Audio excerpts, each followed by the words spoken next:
Hey guys, welcome back to my channel. Today's recipe Pappu Charu.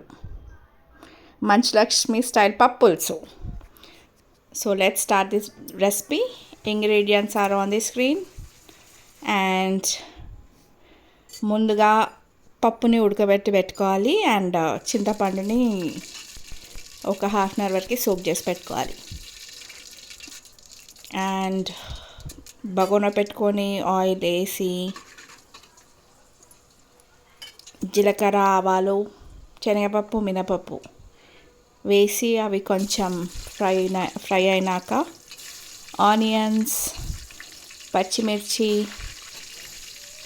మునక్కాయలు కరివేపాకు carrot ఇంకా దోసకాయ ముక్కలు వేసి ఒక్క 2 minutes ఆయిల్లో ఉడికినాక పసుపు అల్లం వెల్లుల్లి పేస్ట్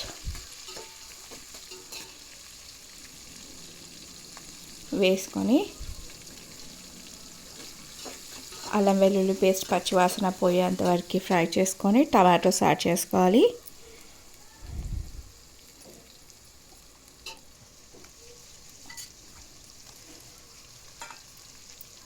టమాటోస్ యాడ్ చేసుకున్నాక మంచిగా మిక్స్ చేసేసుకొని కొంచెం ఉప్పు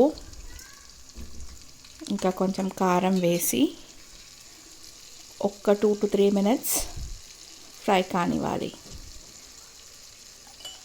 ఆ తర్వాత